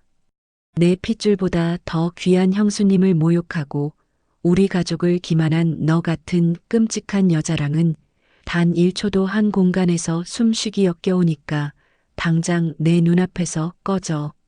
자신이 그토록 굳게 믿고 의지하며 조종할 수 있다고 믿었던 남편마저 자신을 차갑게 외면하고 완벽하게 버려버리자 동서는 넋이 완전히 나간 사람처럼 허공을 멍하니 응시하며 기괴한 신음만 토해낼 뿐이었어요. 하지만 우리 가족 중 그 누구도 그녀의 그 가증스러운 몰골에 단 한 줌의 동정조차 베풀지 않았고, 오히려 시어머니와 남편 서방님까지 온통 한마음이 되어 짐승처럼 울부짖는 그녀를 현관문 쪽으로 거칠게 밀어내버렸습니다. 결국 우리 식구들의 압도적인 분노와 매몰찬 분출 속에 밖으로 쫓겨난 동서는 그 비싼 실크 파자마가 물에 젖어 덜덜 떨리는 몸을 주체하지 못한 채 명품 구두조차 제대로 챙겨 신지 못하고 맨발로 허겁지겁 내달리며 꼴사납게 도망을 쳤고, 굳게 닫힌 현관문 너머로 멀어져가는 그녀의 그 처량한 발소리를 들으며 저는 마침내 제 가정을 위협하던 시커먼 암덩어리를 완벽하게 도려냈다는 아주 깊고 통쾌한 카타르시스를 온몸으로 만끽했답니다. 그 처참하고 잔인했던 명절 아침에 폭풍우가 온 집안을 한바탕 매섭게 휩쓸고 지나간 후 넋이 완전히 나가버린 서방님은 도저히 그 역겨운 여자의 숨결이 닿았던 신혼집으로는 단 한 발짝도 들여놓기 싫다며 갈아입을 옷까지 하나 챙기지 못한 채 훌쩍 저희 집으로 들어와 빈 방에 틀어박혀 며칠을 꼬박 알아눕고 말았어요. 평생을 친어머니처럼 제 살을 깎아가며 자신을 걷어 키워준 저에 대한 뼈저린 미안함과 끔찍한 죄책감에 짓눌린 서방님은 제가 끓여다 준 따뜻한 전복죽마저 한 숟갈도 입에 대지 못한 채 핏기 없이 창백해진 얼굴로 천장만 멍하니 올려다보며 식음을 완전히 전폐해버렸죠. 움푹하게 파인 두 눈가로 끊임없이 뜨거운 눈물을 주룩주룩 흘리며 짐승처럼 앓는 소리를 내던 서방님은 결국 며칠 만에 헬쑥한 얼굴로 방문을 열고 걸어 나오더니 손에 꽉 쥐고 있던 휴대전화를 들어 그 지독한 동서에게 아주 단호하고 서늘한 목소리로 이혼을 통보해 버렸답니다.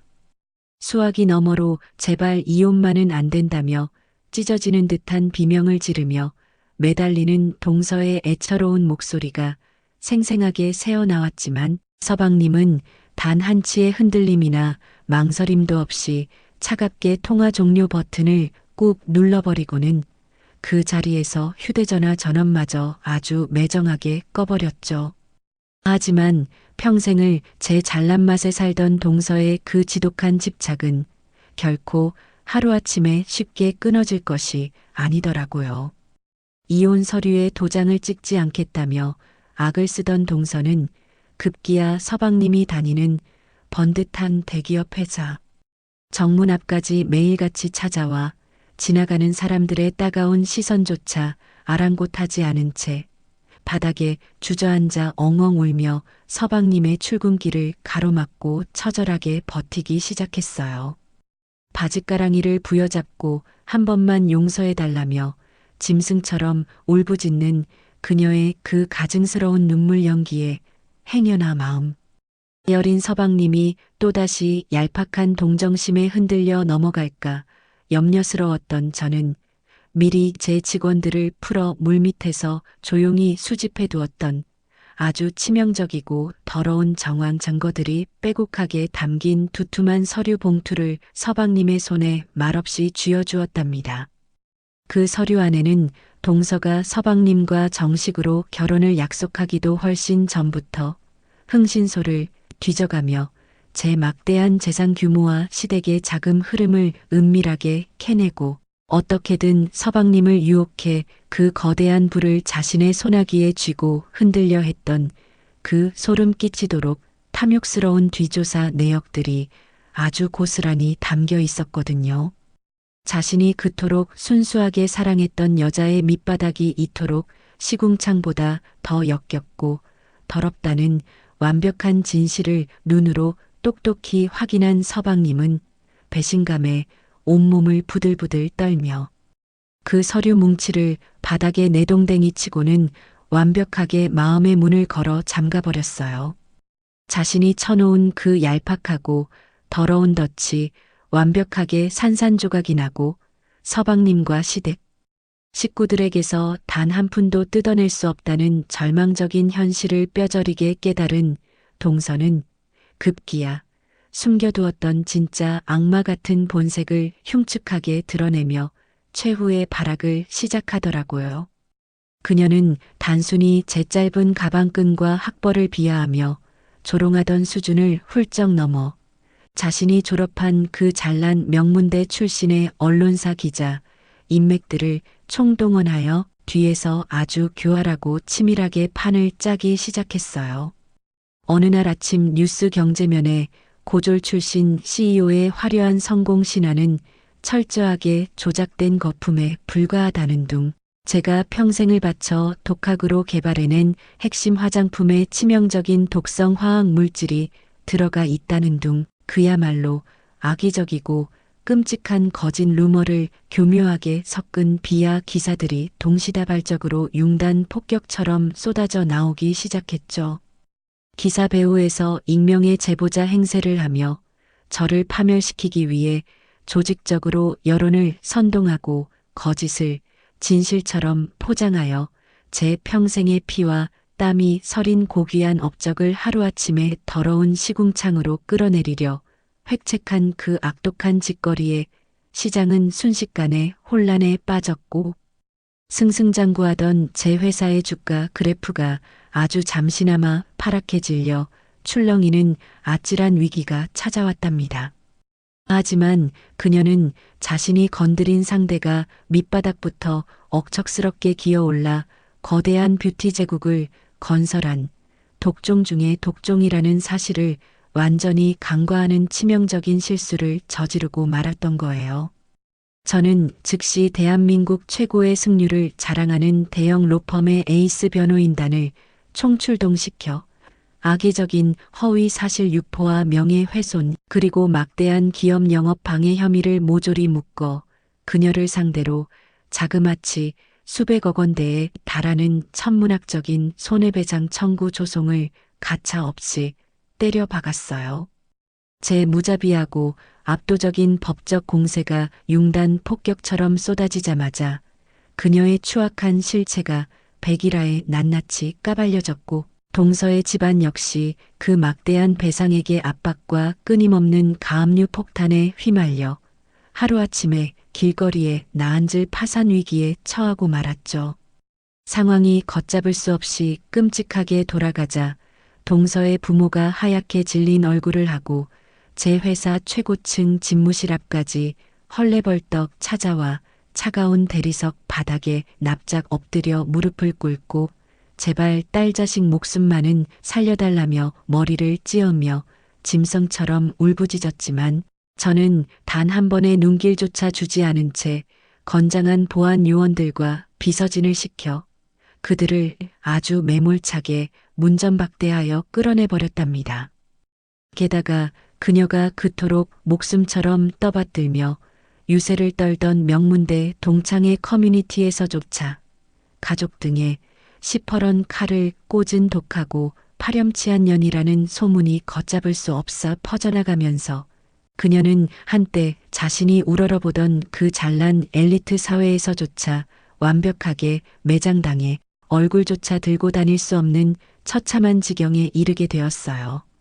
결국 모든 것을 잃고 궁지에 몰린 동서는 핏기가 싹 가신 초라한 몰골로 법정에 서게 되었습니다. 어마어마한 소송에 휘말려 변호사를 선임할 푼돈조차 남아있지 않았던 터라 피고인석에 홀로 덩그러니 앉아 더덩거리며 직접 변론을 해야만 하는 비참한 처지로 전락해버렸더라고요. 그녀는 그 엄숙한 법정에서조차 끝까지 자신의 알량한 자존심을 버리지 못하고 제가 먼저 자신을 정신적으로 학대했다는 둥되지도 않는 억지 논리를 펼치며 발악을 해보았지만 돌아오는 것은 차갑게 굳은 얼굴을 한 판사님의 호된 꾸중과 서리빨 같은 질타뿐이었죠. 판사님은 인간으로서 최소한의 도의조차 저버린 채 은혜를 원수로 갚고 멀쩡한 가족을 파멸로 몰고 간 것은 물론 무고한 기업의 가치까지 심각하게 훼손하려 한 피고인의 죄질이 아주 극히 불량하다며 법정 전체가 쩌렁쩌렁 울리도록 엄히 호통을 치셨고 그 싸늘한 정죄 앞에 그녀는 두 손으로 붉어진 얼굴을 감싸 쥐고 그 자리에서 어깨를 들썩이며 처절하게 엉엉 울음을 터뜨리고 말았답니다. 그 치열하고도 지옥 같았던 이혼 소송의 끝에 그녀는 혼인 파탄의 모든 원인을 제공한 완벽한 유책 배우자로 확정되어 서방님으로부터 단 한 푼의 위자료도 받아내지 못한 채 강제로 이혼 도장이 찍혔고 영원히 우리 집안에서 쓸쓸하고 철저하게 쫓겨나는 비참한 최후를 맞이했어요. 재판이 끝난 직후 무거운 짐을 벗어던진 서방님은 제 앞에서 굵은 눈물을 뚝뚝 흘리며 형수님의 크고 깊은 뜻대로 평생을 성실하게 속죄하며 살겠다고 굳게 다짐을 했고, 저는 서방님의 그 떨리는 두 어깨를 따뜻하게 감싸 안아주며 우리 가족을 둘러싸고 있던 가장 지독하고 시커먼 먹구름이 마침내 완벽하게 거쳤음을 온몸으로 느꼈답니다.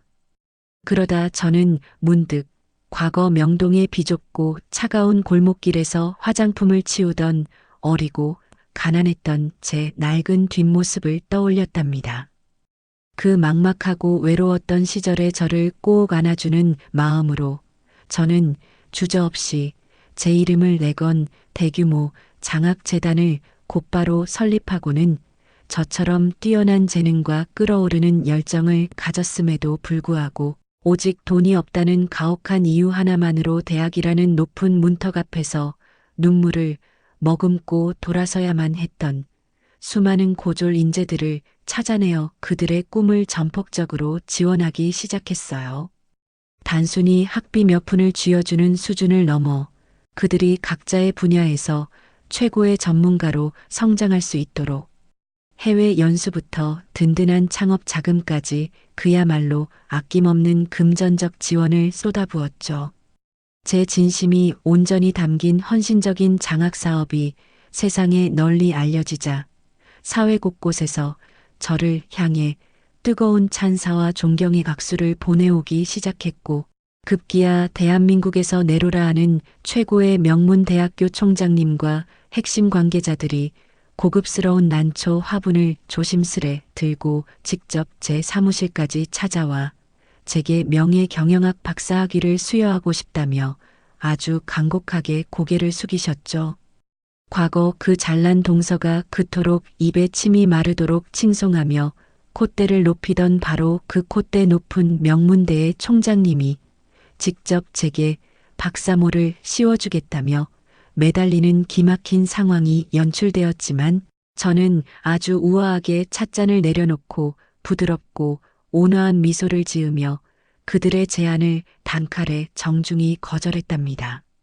이렇게 분에 넘치는 과분한 영광을 제안해 주셔서 진심으로 감사하지만 저는 여태껏 제 피와 땀으로 증명해 온 고졸이라는 제 떳떳한 학력이 그 어떤 화려한 박사학위보다 훨씬 더 자랑스럽고 편안하답니다. 제 거절에 총장님 일행은 경이로운 눈빛을 보내며 머쓱한 표정으로 물러났고, 이 일화가 언론을 통해 세상에 알려지면서 저는 학벌 지상주의가 판치는 대한민국 사회에 묵직한 경종을 울린 진정한 시대의 롤모델이자 존경받는 위대한 기업가로 완벽하게 자리매김하게 되었어요. 제가 밖에서 이렇게 눈부신 찬사를 받으며 승승장구하는 동안 집안에서의 제 위상 역시 감히 그 누구도 넘볼 수 없는 절대적인 성역으로 더욱 단단하고 견고해졌는데요.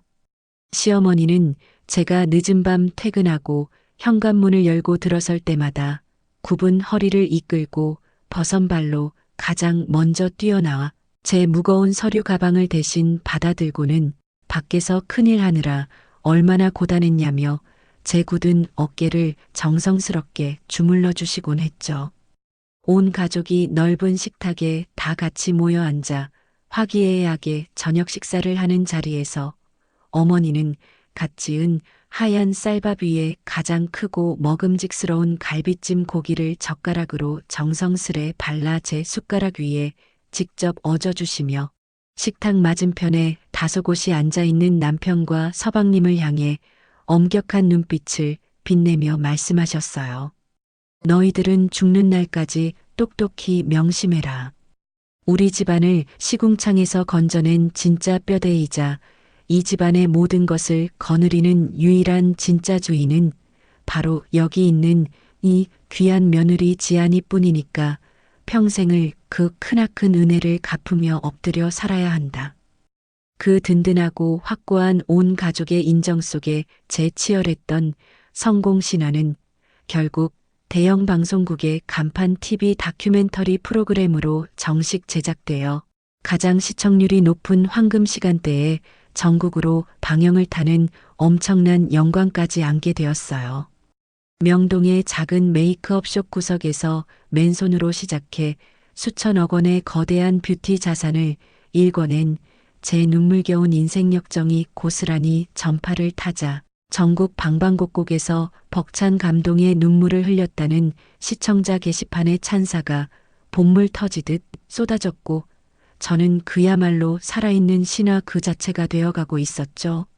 하지만 제가 이렇게 구름 위를 거닐며 화려한 스포트라이트를 독차지하고 있을 때 한때 우리 집안에서 대학 졸업장 하나만 맹신하며 여왕 행세를 하고 저를 벌레 보듯 무시하던 그 교만했던 전 동서의 삶은 상상조차 할 수 없을 만큼 비참하고 처절한 지옥의 밑바닥으로 속절없이 곤두박질치고 있다는 소식이 제 비서실의 정보망과 업계 지인들의 입을 통해 간간히 전해져 오더라고요.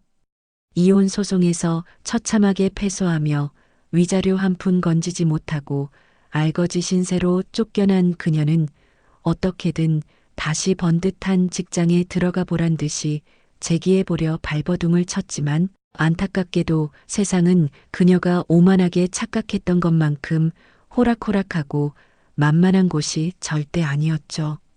결혼과 동시에 일을 매정하게 그만두며 생겨버린 긴 경력 단절은 그녀의 그 잘난 명문대 타이틀만으로는 도저히 메꿀 수 없는 거대한 흠집이었고 무엇보다 자신의 남편을 거둬준 은인 같은 윗동서를 시기하여 짓밟고 등에 시퍼런 칼을 꽂으려다 집안에서 비참하게 쫓겨난 희대의 악독한 년이라는 지독한 꼬리표가 명문대 동창회는 물론이고 업계 관계자들 사이에서 아주 걷잡을 수 없어 파다하게 퍼져나간 상태였거든요. 서류 전형에서부터 수십 번씩 굴욕적인 고배를 마시며 절망하던 그녀는 결국 알량한 자존심을 꺾고 눈을 한참 낮추어 규모가 작은 중소기업들을 전전하며 굽신거리며 면접을 보러 다니기 시작했는데 어느 날 아주 기막힌 운명의 장난처럼 그녀가 구겨진 이력서를 들고 벌벌 떨며 찾아간 회사의 대표이사가 바로 과거 그녀가 학벌이 짧다고 아주 노골적으로 대놓고 무시하며 콧방귀를 뀌었던 제 절친한 고졸 출신 동창 친구였지 뭐예요. 최고급 맞춤 정장을 쫙 빼입고 대표이사 자리에 여유롭게 다리를 꼬고 앉아있던 제 친구는 파리하게 하얗게 질린 얼굴로 면접장 문을 열고 들어온 동서의 위축된 몰골을 한참 동안 차갑게 노려보더니 어이없다는 듯 콧방귀를 뀌며 아주 서늘한 목소리로 비수를 꽂았대요.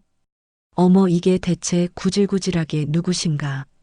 예전에 우리 지안이 보고 가방끈 짧은 무식한 고졸이라고 그렇게 벌레 보듯 깔아뭉개고 조롱하던 그 고귀하고 잘나신 명문대 사모님 아니신가. 그렇게 머리에 든 지식이 많고 배운 게 훌륭하신 분이 도대체 세상에 뭐가 아쉬워서 우리 같은 천박한 고졸이 세운 조그만 회사에 비굴하게 이력서를 들고 도냥하듯 찾아오셨을까.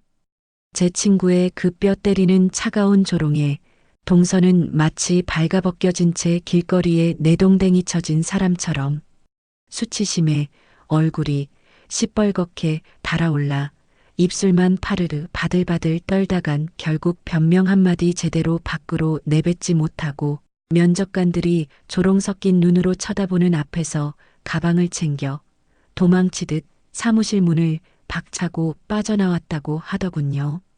자신의 그 하찮고 역겨운 자존심이 완전히 갈기갈기 찢겨나가는 수모를 겪은 후에도 굶어 죽지 않기 위해 처절하게 발악하던 그녀는 결국 생계의 벼랑 끝에 몰려가고 자신이 그토록 더럽고 천박한 하층민들의 육체 노동이라며 손가락질하고 멸시했던 바로 그 메이크업숍의 말단 보조 직원 자리에 간신히 이력서를 밀어넣고 허리를 굽실거리며 취직을 했다고 해요. 한때 제게 단순 노동 손기술 운운하며 비아냥거리던 그녀가 이제는 자신이 직접 남들이 쓴 화장품 찌든 스펀지를 찬물에 빨고 손님들이 밟고 지나간 바닥에 굴러다니는 머리카락을 빗자루로 쓸어 담는 처량한 신세가 된 것이죠. 하지만 평생을 곱게 책상머리에 앉아 펜대만 굴리며 자라온 그녀에게 메이크업 보조라는 고된 육체 노동이 제대로 몸에 맞을 리 만무했고 기본적인 손재주조차 지독하게 없어 매일같이 덜덜 떠는 손으로 값비싼 화장품 병을 대리석 바닥에 떨어뜨려 아장창 깨먹기 일쑤였대요. 결국 참다 못한 자신보다 띠동갑은 훌쩍 어린 숍 원장이 화장대 앞에서 덜덜 떠는 그녀의 손에서 값비싼 브러쉬를 신경질적으로 확 빼앗아 버리며 직원들 다 듣는 앞에서 매몰차게 소리쳤다고 하더라고요. 아니, 스카이 명문대식이나 나오셨다더니 머리만 얄팍하게 굴릴 줄 알지.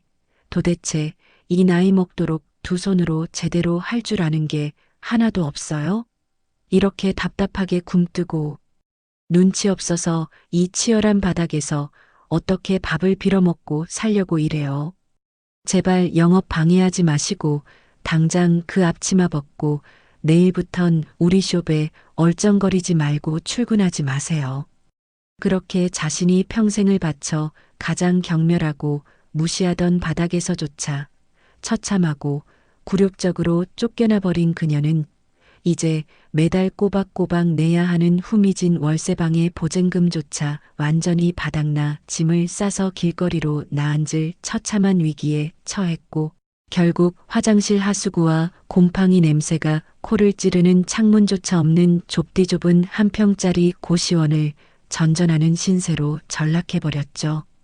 그토록 유난을 떨며 들고 다니던 화려한 명품 가방 대신 낡고해진 에코백을 초라하게 둘러매고 동네 구석진 후미진 편의점에서 최저 시급을 받으며 밤낮 없사 다코대를 찍고 유통기한이 지나 눅눅해진 폐기용 삼각김밥으로 줄인 배를 채우며 하루하루 겨우 연명하는 그 비참한 꼴은 과거 하늘 높은 줄 모르고 오만방자하게 굴며 사람을 벌레 취급하던 그녀의 모습과는 도저히 같은 사람이라고는 매칭이 되지 않을 만큼 참혹한 인과응보의 몰락 그 자체였답니다. 하지만 비서실을 통해 그녀의 그 지옥 같고 끔찍한 근황을 전해 들으면서도 제 입가에는 그 어떤 비웃음이나 동정심조차 떠오르지 않았어요. 저에게 그녀는 이미 이 세상에 숨을 쉬며 존재하지 않는 완벽한 투명 인간이자 제 인생의 찬란하고 눈부신 필름에서 영구적으로 가위질에 내다버린 쓸모없는 찌끄레기에 불과했거든요. 저는 그녀의 비참한 구걸 소식이 담긴 얇은 보고서를 서류 파쇄기에 무심하게 밀어 넣어 가루로 산산조각을 내버리고는 향긋한 최고급 커피 향이 감도는 집무실의 커다란 통유리창 너머로 눈부시게 빛나는 서울의 화려한 도심을 두 팔 벌려 여유롭게 내려다보았답니다.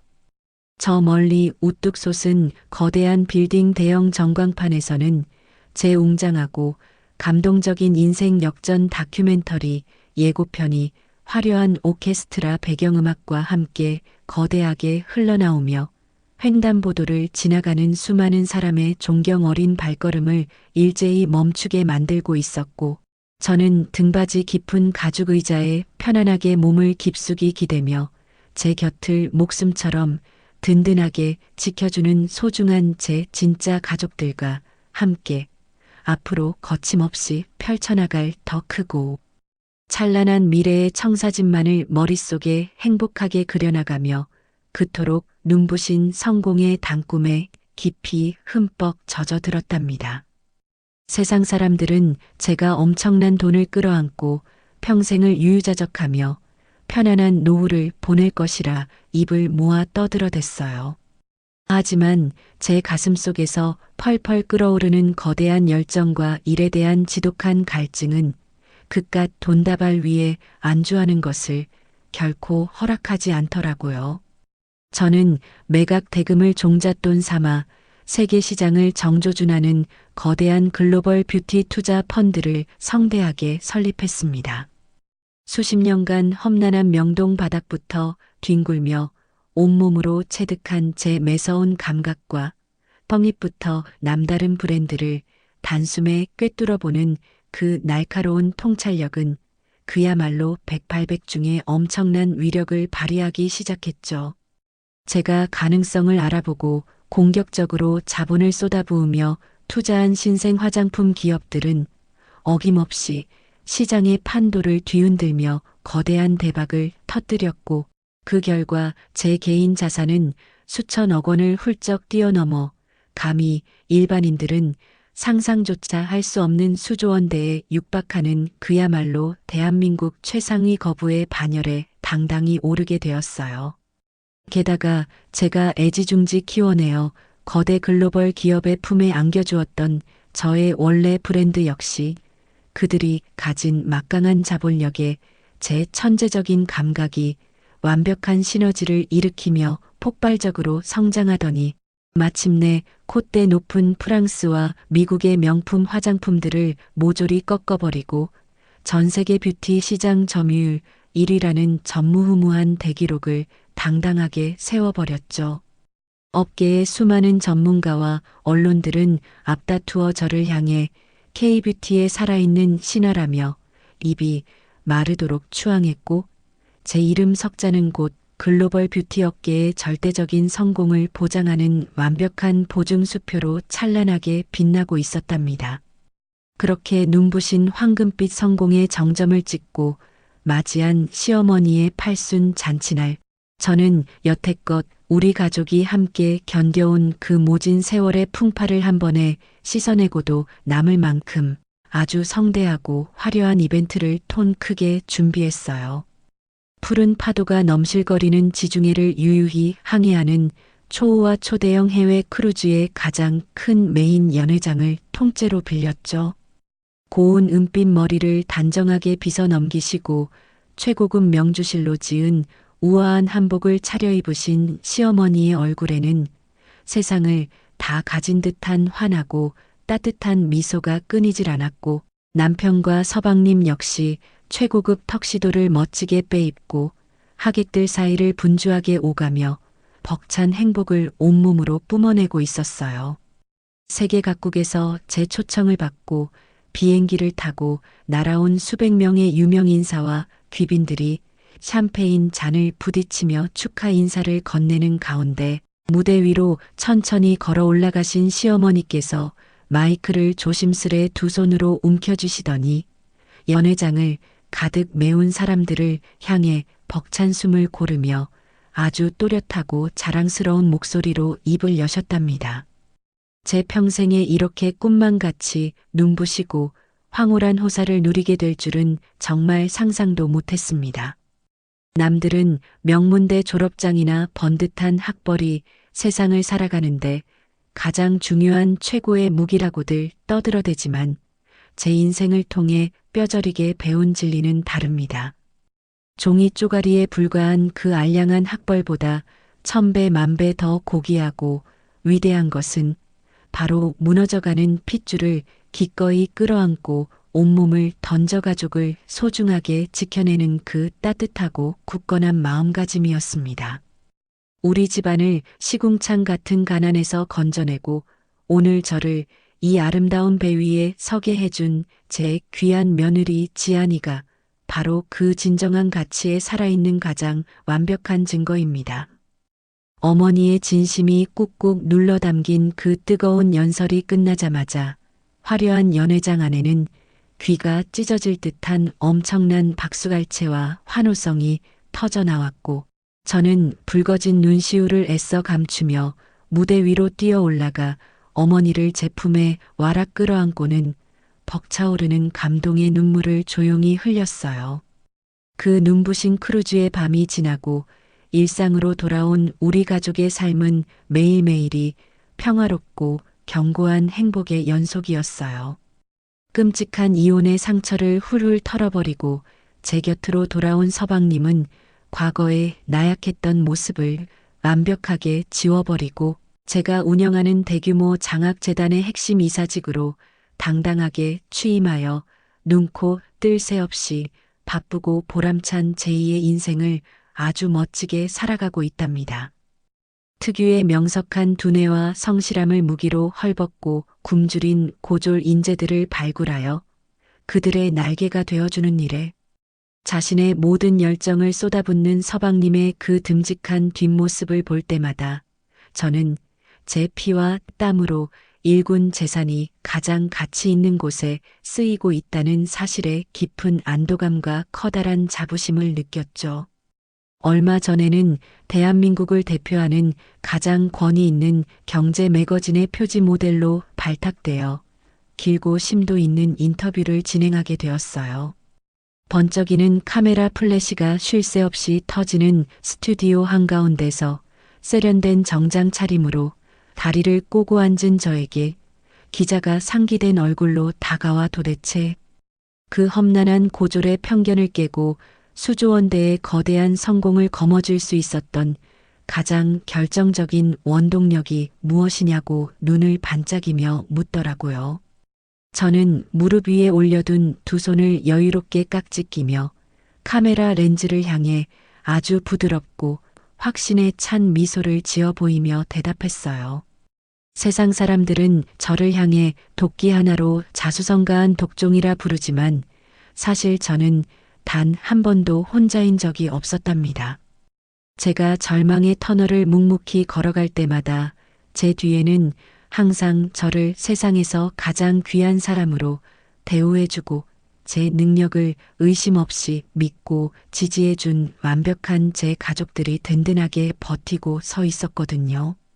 가방끈 짧은 고졸인 제가 수많은 엘리트의 맹렬한 견제와 조롱을 통쾌하게 비웃으며 여기까지 올라올 수 있었던 것은 순전히 그 사랑하는 가족들을 지켜내겠다는 굳건한 책임감과 그들이 제게 보내준 무한한 맹목적인 신뢰 덕분이었습니다.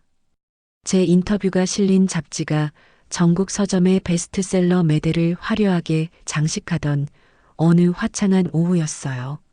수석 비서가 아주 가벼운 발걸음으로 들어오더니 서류 결제판 사이로 얇은 종이 뭉치 하나를 제 책상 위에 아주 무심하고 시크하게 툭 내려놓더라고요. 그것은 제가 굳이 따로 지시하지 않았음에도 비서실에서 알아서 정기적으로 업데이트하여 올리는 한때 오만함의 극치를 달리다 처참하게 쫓겨난 그 동서에 관한 초라하고 비참한 근황 보고서였답니다. 그 종이를 가볍게 넘겨보니 그 안에는 명문대 출신이라는 알량한 껍데기 하나만 믿고 세상을 다 가지냥 기고만장했던 그녀의 처참한 말로가 아주 건조하고 명확한 활자로 빼곡하게 적혀 있었어요. 끝없는 생활고와 허영심을 버리지 못해 이리저리 무리하게 손을 벌리다 결국 지독한 사채, 빚쟁이들에게까지 쫓기는 신세가 된 그녀, 이제 서울 바닥에서는 단 하루도 버티지 못하고 아는 사람 하나 없는 낯선 시골의 이름 모를 후미진 지방으로 야반도주하듯 숨어들어가 완벽하게 세상에서 흔적도 없이 완전히 몰락해버렸다고 하더군요. 어두컴컴하고 습기 찬 시골의 단칸방 구석에 웅크려 앉아 매일 밤 문을 두드리는 빚쟁이들의 환청에 시달리며 사시나무 떨듯 공포에 질려있을 그녀의 앙상한 몰골을 머릿속에 가만히 떠올려 보았어요. 자신이 그토록 끔찍하게 혐오하고 멸시했던 무식한 고졸 형님이 이제는 대한민국을 넘어 전 세계를 호령하는 거대한 뷰티 제국의 수조원대 주인이 되어 온 세상의 찬사와 존경을 한몸에 받고 있다는 찬란한 뉴스를 지켜보며 그녀는 도대체 무슨 생각을 할까요? 넝쿨째 굴러들어온 거대한 황금알을 낳는 거위를 자신의 그 천박한 입방정과 비뚤어진 선민의식으로 무참히 걷어차버린 그 처절한 후회와 돌이킬 수 없는 끔찍한 상실감에 가슴을 쥐어뜯으며 평생을 피눈물 속에 갇혀 살아가겠지 싶으니 저도 모르게 입꼬리가 올라가며 서늘한 미소가 번져나갔답니다.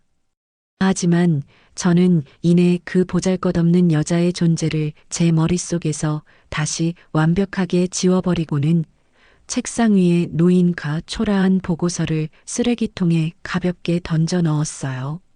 그날 저녁 최고급 식자재로 정성껏 차려진 풍성한 식탁 앞에는 세상에서 제가 가장 사랑하는 든든한 남편과 이제는 완벽하게 자리를 잡고 눈부시게 빛나는 서방님, 그리고 우리 집안의 굳건한 정신적 지주이신 시어머니까지 온 가족이 한자리에 모여 기분 좋은 웃음꽃을 피우고 있었죠.